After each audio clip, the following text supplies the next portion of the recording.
Guys, it's Brendan the Paleo Dude, and welcome back to another Jurassic World comparison video. Today we'll be taking a look at the new Jurassic World Rebirth Tapejara, and this one's very interesting actually because it is nearly identical to the original 2019 Dino Rivals Tapejara in terms of color, but it's just missing a bunch of paint.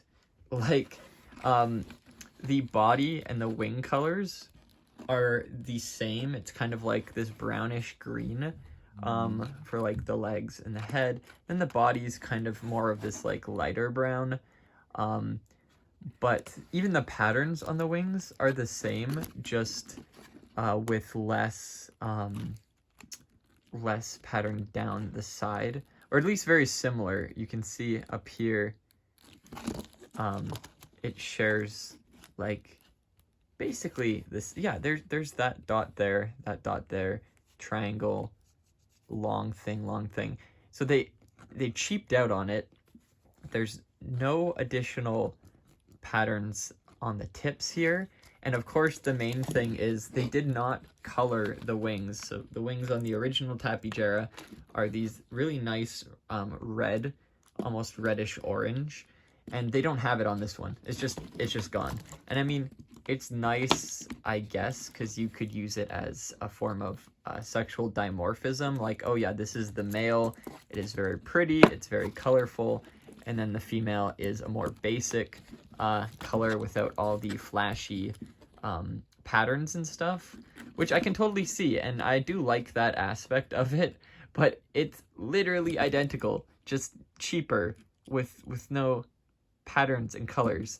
And I can't complain because in the same lineup we have spectacular figures like this guy here with just outstanding paint, so it really makes up for it in terms of like the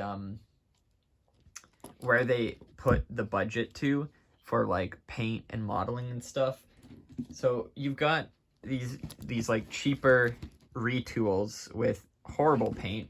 And then you get these nice new dinosaurs with, like, see the beak is fully painted and stuff. I mean, well, these two aren't dinosaurs, but you know what I mean. They did a good job on these, and then they filled in the rest with cheaper, low paint effort guys. But I get it. I totally get it. And it's still worth picking up if you don't have the previous Tapejara, or you do and you want like a male and female variant, because they are the same color, which is nice in that sense. Now, when it comes to the beak, there are some differences in paint. So the original has this brighter red, whereas this new one has more of an orange like you see on the wings, and the crest on the back is just brownish orange, just like the original, but the original has these additional patterns on it with these black stripes, and then the blue, of course, highlighting that nasal cavity and the front part of the crest. So even the eyes are the same color. I like, though, that they kept the ring around the eye painted, that orange. That's very nice. I'm glad they did that. But regardless, it's just insane.